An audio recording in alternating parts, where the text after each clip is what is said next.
Hey everybody, it's Jason from the Texas Gun Vault, and once again I'm coming to you with another range report.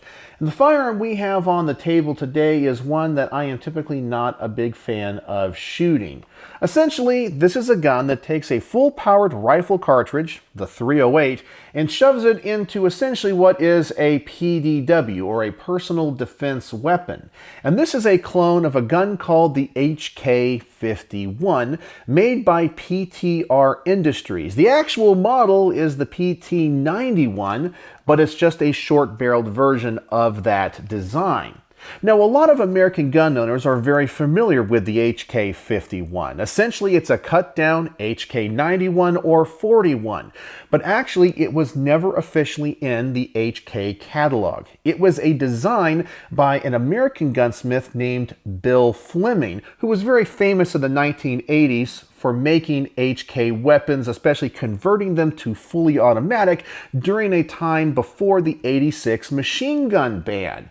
But essentially he chopped these guns down, made them loud and obnoxious, and American gun buyers absolutely loved them. But then in 1989, George H.W. Bush signed an executive order banning the importation of many of the HK legacy guns, like the 91, the 93, and the 94. But there was still a demand for these guns, so some companies tried to step up and make them here in the United States, and many of these guns are of questionable quality. It really wasn't until about 2010, 2011 that we began to see other companies begin to import similar guns that were made on better machinery. But this one was made, I believe, based off of the serial number and the location of the factory at the time, which is based in Connecticut because now PTR is based in South Carolina. I believe this one kind of falls into this weird era between the institution of that importation ban and when we began to see higher quality clones of these guns. So I'm really questioning myself when it comes to taking this to the range. I'm hoping it's not gonna blow up, but I do know it's going to be loud and obnoxious. So that's what I know about this gun and its history, but we'll go over all of the specs in just a moment. But before we do that, there's a few people I want to thank because they help make these range reports possible. First and foremost is the owner of this very cool gun, who not only donated his time, but also filled out the paperwork, allowing me to borrow it to create this video. He's a local fan and subscriber named Jack. In fact, he's the second person named Jack that has done this for the channel, so I affectionately call him Jack number 2. Yeah, I know, it's a funny, goofy name. I also want to thank my Patreon supporters because through their monthly donations and support, they help keep the lights on around here, and I could not create this content without them. And if you want to join my Patreon for as little as $1 a month, there's a link in the description below. And as always, I want to thank my primary sponsor who provides the ammunition for these range reports that makes them financially feasible for me, my good friend Mark from Brownworks. And yes, here we are once again reviewing a really cool collectible firearm, especially if you like loud and obnoxious ones. But most likely, you have a collection of collectible guns yourself. You probably have a Colt 1911, a Browning High Power CZ75, or a Beretta 92, just to name a few. And these classic pistols take wood panel grips. And you're probably in the market for a set of customized grips to upgrade them and make them special. Well, the grip company you need to check out is Brownworks. Brownworks is a custom grip company making a wide variety of grips for a wide variety of firearms out of a wide variety of exotic woods and materials. Mark is an artist and a craftsman. He can apply custom logos, custom engravings, custom textures, finish these grips in a wide variety of colors. He can apply exotic materials like snakeskin and alligator skin, and even create his own laminate woods. So I'm going to put a link to his website in the comment section below, as well as a coupon code for 10% off your first order. I'm going to ask you to go over there and check out everything he has to offer. And when you place your order for your first set of custom grips, please tell Mark the Texas Gun Vault sent you. All right, so there's a lot to unpack when it comes to this gun, dealing with its specs, its history, and what it's all about. So let me go ahead and adjust the camera. Let's get some close-ups of this gun before taking it to the range. I want to test the trigger out, and I want to show you all the options that are on it. So let's start off by talking about the specs of this PTR Industries PTR-91, and we'll start off with the receiver and where it was made. According to the markings, it was built in Connecticut, which is where PTR Industries got their start. They were originally called JLD Arms, which evolved into Scorpion Arms, and then finally PTR Industries, and they are currently based in South Carolina. It's my understanding that their more modern guns are built to higher quality. Now you can also tell this is an older design because this gun utilizes a claw mount for the rail, where all of their new guns use a rail that is welded on to the top of the receiver. If you look here on the side, we can see PTR-91 stamped into it, but above it and underneath the paint, it says Vector Arms, Utah, and V51. And I had to do a little bit of research on this, and I do know that Vector Arms was another HK clone rifle company that was in business during the early years of PTR, and they made many receivers for other companies. But this gun has a serial number that begins with B, which according to my records and research, that meant that this was sold as a bare receiver. So maybe when Vector Arms went out of business in 2011, they might have sold this receiver to PTR Industries, who completed the gun, put on their own markings, and finished it. So probably this gun dates to about 2011 to 2013. Being that this is an HK51 clone, it has an 8.5-inch barrel that has a heavy contour, and it is 1-in-10 right-hand twist. It has an overall length of 31 inches. It weighs 8.1 pounds. It is a roller-delayed blowback rifle. The bolt carrier has a full auto profile, and it is heat-treated. The finish is a powder coat over a parkerization, and according to their factory specs, it has a 9 to 10 pound trigger. And that sounds like it's pretty heavy, but I've pulled it here on the workbench and it seems to be a little bit lighter. So I'm gonna go ahead and get out the Lyman trigger pull weight gauge, and we're gonna test this trigger out and see what it actually measures at. So let's take a closer look at the trigger in this HK51 clone. We'll go ahead and drop the magazine, ensure that there is no ammunition in it, set that aside, and then we will safety check the firearm, pull the charging handle back, and visually inspect the chamber. And it should be noted that every time you let the gun go back in battery, you really have to let the bolt go home kind of fast and hard so it locks into place. So you'll hear a lot of that bolt slamming, but that's the way you have to run this gun. So let's go ahead and take a look at the initial take-up. It's a little bit short. You come back to a wall, but then it's very mushy. You can pull it beyond the wall, and then finally it breaks. It is pretty heavy. And then let's take a look at the reset. A little bit long. You are back at that mushy wall. Then you got that take-up. And the break is not very predictable, but I don't think you expect to have a target trigger in a gun like this. So let's go ahead and get out the Lyman trigger pull weight gauge. Let's clear the averages, and then let's test it and see how heavy this trigger actually is. For our first pull, we have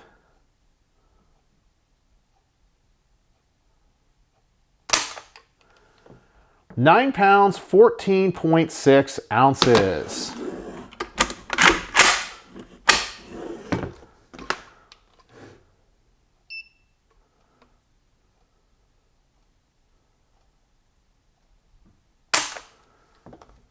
£10, 10.4 ounces.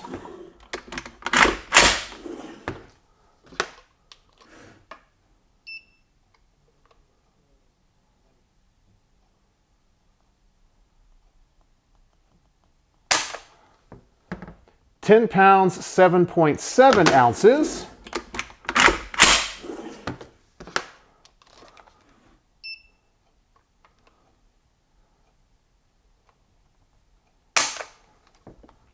£10 13.3 ounces. And then finally we have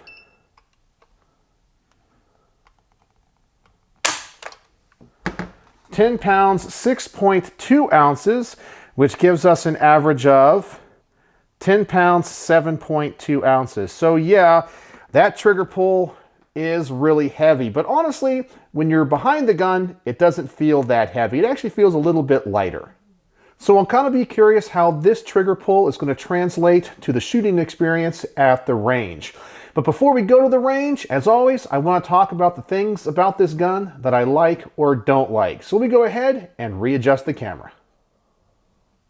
And the first thing I love about this gun is that it is an HK roller delayed blowback design. Now, I've never shot one of these guns in a full powered rifle cartridge like 308, but if it mirrors my experiences with the guns in 5.56 and 9mm, hopefully it's going to translate into a very smooth recoil and a pleasant shooting experience. I also appreciate the fact that this gun has been SBR'd, so we have a proper stock on this. PTR currently does make a gun with this barrel length, but only as a pistol with no stock. So I can't imagine how unpleasant that gun must be to shoot. And then finally, I'm glad they also added the paddle mag release. When they came out with this design, originally they had the magazine release button over here, but I can tell you, you have to have a very long finger to reach that. So adding that paddle mag release is really nice. It's very much like an AK-47. But now let's talk about the big issue I have with this gun and the big thing I don't like, and that is the fit of this gun. Everything about it just doesn't feel like it's tight. The pistol grip is a little bit loose. I have tightened the screw down. When it comes to the PTR Industries rail we have out here on the front, it's actually a little bit loose, and yes, I have tightened all the screws down in the front. The stock is a little bit wobbly. It just feels like this receiver is just not in spec. I also do not like the fact this barrel is so short. I mentioned I'm not a big fan of putting full-powered rifle rounds through PDWs, and this thing is just going to be loud and obnoxious. I already know that before ever taking it to the range, so I don't know how much I'm going to be able to shoot this and stand this. But it is time to take it to the range and find out how it shoots. So as always, when it comes to any gun that I can shoulder, we're just going to start out at 10 yards, put a magazine through this, just see what the recoil's like, make sure that it functions well, and see if I discover anything else about this gun that I like or don't like, and I'll report back to you.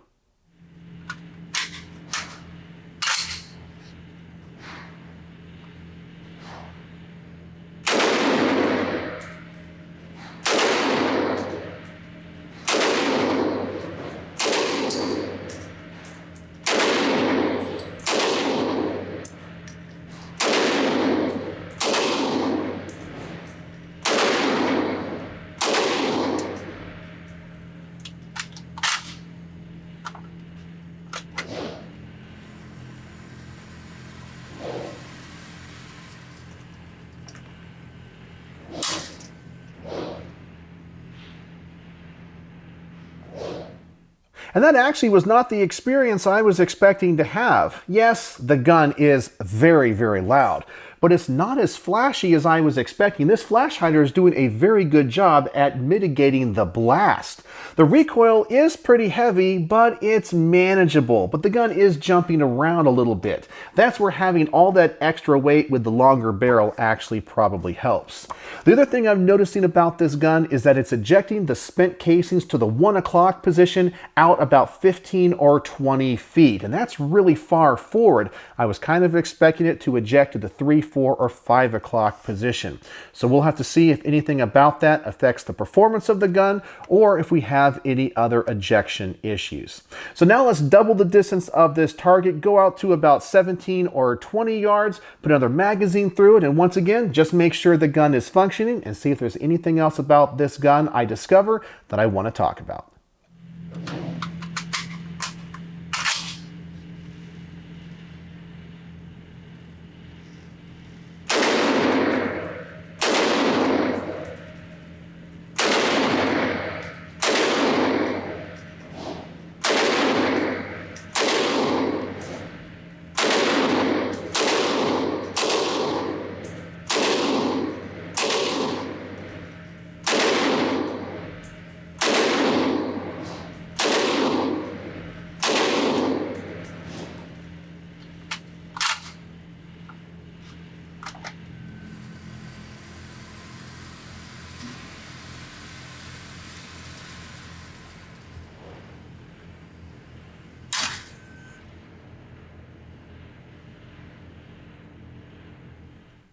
And let me tell you, this gun is obnoxious. In fact, I made sure to go to the range when I knew nobody else was going to be there because I didn't want to ruin their shooting experience. But this is one of those guns that has always fascinated me, not because I'm interested in it, but because other gun people are interested in it. There's just some people that like guns that are really loud with a big flash. I'm not one of them, but you might be. And if you're looking for a gun like that, this might be something you would be interested in. It's actually working pretty darn well. It's not as enjoyable to shoot as I was thinking it would be. It's actually kind of accurate. I just got to learn to tame that recoil. Now, speaking of accuracy, I'm going to set the target at 25 yards. And because this is designed as a PDW, yeah, a personal defense weapon, I think 25 yards is perfectly fine and adequate to test its accuracy. So let's put some rounds through it. I'm going to shoot it from the bench and see what the best group I can get with it is.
And to my surprise, this gun is very consistent and very accurate. I wasn't expecting that. I was kind of wondering if it was going to keyhole at this distance. After all, an 8.5-inch barrel is very short for .308. Another thing that's still very consistent is the ejection pattern to the 1 o'clock position, but it does not seem to be affecting the functionality of the gun in any way. So now the next test I want to do is the quick magazine change test. And if you're not used to the HK legacy guns, this might be a longer process than you would want it to be. Essentially, because this gun does not have a last round bolt hold open, eventually you're going to pull that trigger and get a click. You're supposed to pull the charging handle back, lock it open, drop the magazine, insert a fresh one, then do the famous HK slap, and get the gun back in action. So there are a few more steps than with a gun like an AR-15. So let's go to the range, see if I can shoot this quickly in a short burst, change that magazine out quickly, and get the gun back in action.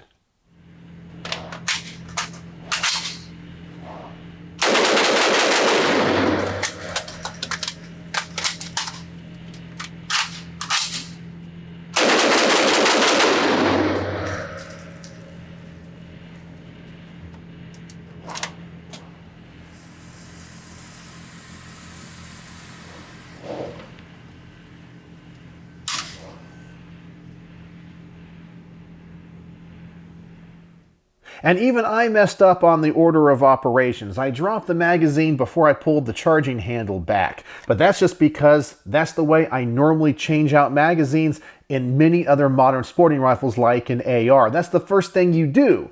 But you have to get used to the manual of arms of this gun, as I mentioned. But the number of operations remain the same. So you can see it is a slow reload. So this is definitely not a gun that I would recommend to use in any competitions where time is of the essence.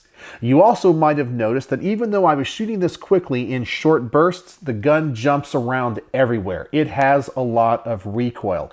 So the results of this next test, the mag dump test, might be interesting. I just want to make sure that I can keep this gun on target, and hopefully all of the rounds will be on the silhouette. So let's go back to the range, see how fast I can pull this trigger, get through a whole magazine, and keep the gun on target.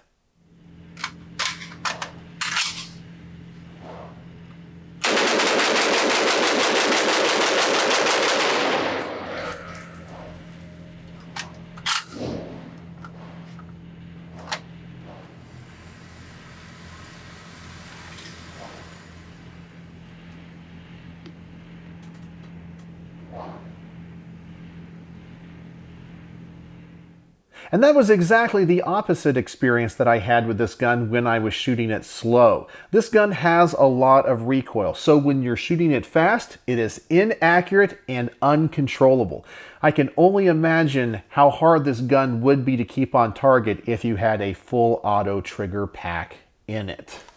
So what are my final thoughts on the PTR Industries PTR-91, which is an SBR clone of an HK51 chambered in .308?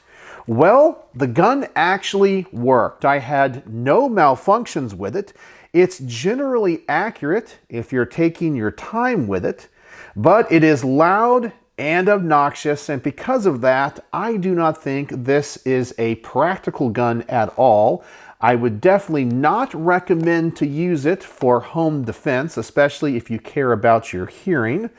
My biggest issue with it is the build quality. It just seems to be a little bit sketchy. Things are just rattly about it, between the stock, the handguard, even the rail up top. But as I mentioned earlier, they say the new ones are much better. But I can't fault this gun for any issues because it simply ran. It did what it was supposed to do. But it doesn't give me a ton of confidence. This was a very interesting experience and honestly not what I was expecting. So on my star system, how would I rate the PTR Industries PTR-91? Well, I'm going to give this 3 out of 5 stars. I was kind of expecting I would give it less, but it ran. It was accurate. It wasn't too obnoxious, but it definitely was loud. So let me know in the comments section below, what do you think of a .308 PDW? Does a gun like this interest you? Do you want to shoot one? Do you own one? Let me know. And, as always, thanks for watching.